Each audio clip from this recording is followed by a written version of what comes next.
So today we want to talk about PhotoExplorer. This is a tool that, like the name implies, allows you to explore your photos. And what you do is you pick an image in your library. Let's go ahead and grab this little flower here. And up in the upper right corner, you'll see this icon, it's a little compass, and that is PhotoExplorer. Now there's two different ways that you can interact with PhotoExplorer. One is just simply click on that and use the menu here with these quick options. The other option here, and this is brand new, and we'll look at this in depth here in a moment, is you can open Photo Explorer into its own standalone view. So it gives you a few more options, it gives you more information. It's really just very, very cool.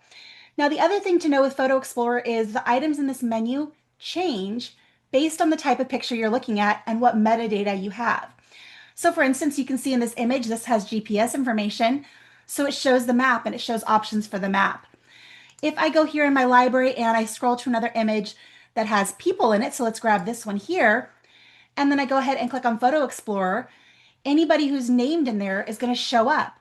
And if you've gone through and taken the time to add contact information in Mylio to those different people, and depending on what operating system you're working on, you can even call them, email them straight from here, send a text message, and all of that is right here. And you can include the picture that you're looking at. So if you find something cool, this is a really great way to just send something to one of those people. So another thing that we added to this menu that's brand new is the open with. And if you're looking at your original images and you want to go ahead and do some editing, you can go ahead and open in whatever application here you want. And I can click this list and everything that I've selected as working well with this format of picture is right here in this list. I can open that, or I can go down here to the full open with menu and choose another application on my computer. So this is a really nice shortcut if you're wanting to use external editors. Another fun option here in this, let me go ahead and close that little mini menu down. You'll notice some of these have little external options here. So you can go ahead and make different choices. So for an external web search, we actually now have the ability to do reverse image searches across the web in different places. So you have the option of using Google Lens, TinEye, or Yandex Images. So those are really cool. Those we're going to show you here in a few minutes as well. Let's go ahead and jump back to another scenery image here that maybe has some GPS information. And if you're not sure if something has GPS information, this icon right up here, if you see this little map pin up in the upper left, that means that this image has location information. So again, when we go back to that Photo Explorer, we see a few different options. And in this place, you can explore the location on the web. This is in your version of Mylio that you have today as well. And you can choose Google Maps, Apple Maps, Bing Maps, whatever map service you want to use, you can jump to that map. So let's say I want to open up Apple Maps on my computer. I can go ahead and click that, and there we go. It opens it up right on my computer, and I can see what that location was right here at the end of the pier for this particular picture. So that's really helpful if you're wanting to figure out where you were and even want to get directions to go back there. This is also helpful if you're taking pictures with your phone of a dish that you really liked at a restaurant and you don't remember which restaurant that was. Well, open it up in your favorite Maps app and zoom in, and you're probably going to be able to find out pretty easily what restaurant that was at. So that's a lot of fun. And that's actually something you can do, like I said, in Mylio today. We have expanded the number of different maps that you can choose from, but for the most part, that is something that you have access to today without having to wait for the preview. One more thing that's also in today's Mylio that you're going to have here is if you click on this, it will actually open it over in map view. So this shows you on the map here in Mylio where that is located. So again, I can go ahead and click on that, takes me to that image. Let's go back and double click on that. And we're back to our Photo Explorer menu. We talked about the Open in Maps app.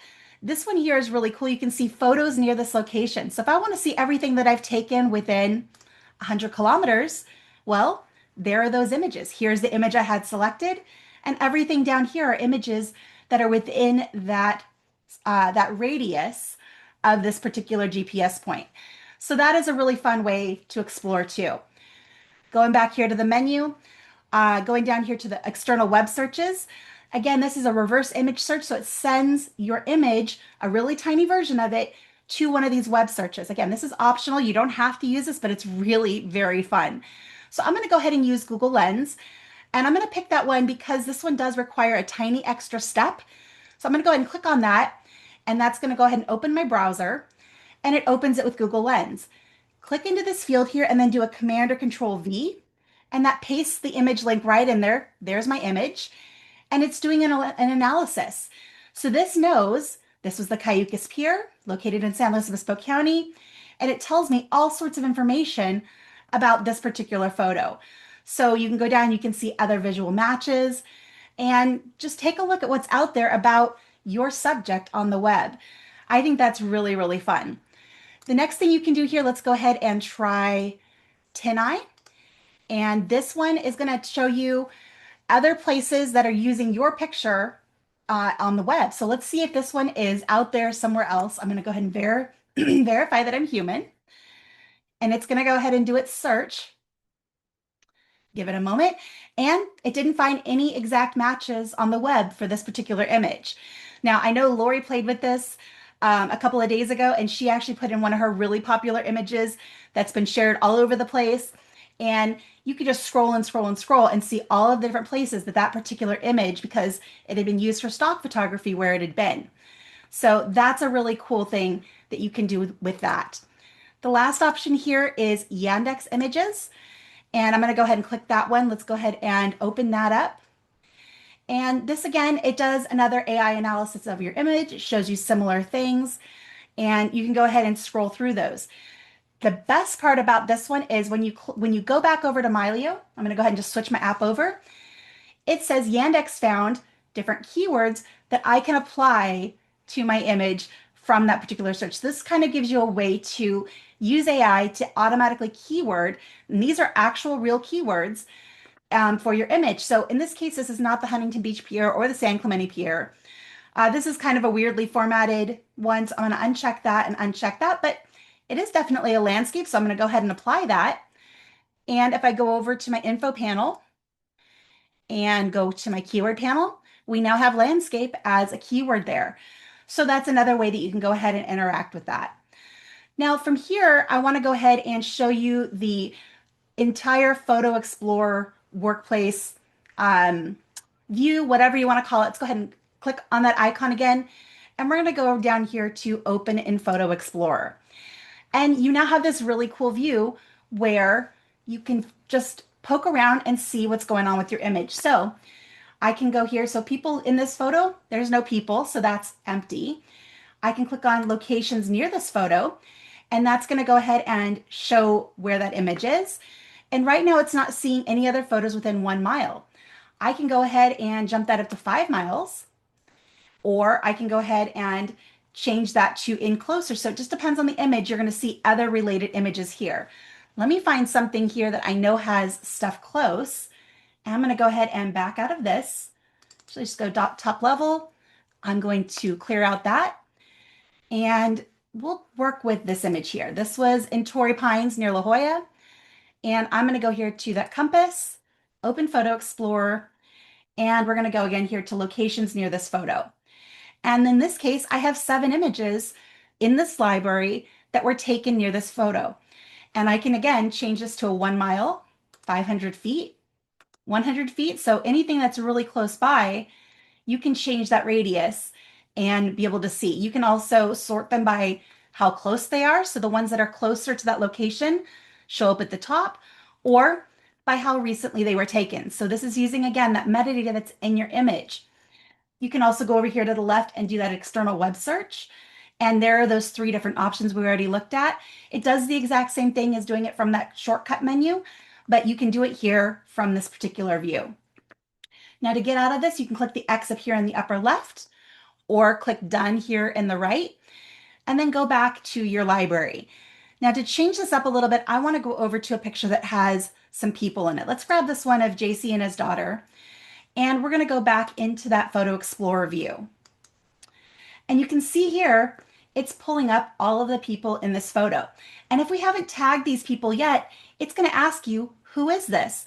And from this particular view, you actually have the opportunity to tag people in your library as you're going through. And so I can say, I want to see the people in this photo. I only want to see Madeline, or I only want to see JC, pictures that have JC in them. So you can kind of choose what you want to do with those. And then if you want to do something else here, you could go and select all and right click on this and save it into an album or put them somewhere else in your library. There's all sorts of fun things that you can do from Photo Explorer right here. So I think that pretty much covers. Let me see if I can find one where we don't have people tagged in it. Let's try this one and see if people are tagged. I want to show that to you really quick. So I'm going to go down here, open Photo Explorer. There we go. And JC isn't tagged in this one, this image right up here. That's one we're looking at. So then we go here and say that is JC. And again, it changes that up so you can now see all of those images. And you can change the size of the grid here. You can change how to view them, different views here, I however you don't want to think look at that them. clown is me. I'm glad you're here. So that is how you get to those different people, how you can tag from here. It's just become a much more functional tool that I think you guys are going to have a lot of fun playing with. I think my favorite part here is those reverse image searches. So going in here into Yandex, TinEye, and Google Lens and getting additional information about my pictures. I find that to be a lot of fun. And then also the quick action here to be able to open with whatever editor I want to get to, just being able to pop in there instead of having to go to the top menu up here. I find that to be very, very convenient. So, oh, the last one that I didn't share here was on this day. And if I go ahead and click that, that is going to jump to everything that happened on this day. So on November 8th, it's going to show you all of those images. So it's just another fun way, again, to explore your library, to interact with it, learn what's there, and be able to enjoy your memories. And I think that's it for today. Thank you to JC and Lori for helping me out in the chat, making sure I don't miss questions and giving some feedback and other context. Hope you guys have a wonderful weekend. I'm personally going to be going out and doing some astrophotography tomorrow night, so wish me luck. Hopefully, I'll have some good images to show you guys next week. So take care, and we'll see you guys next time. Bye bye.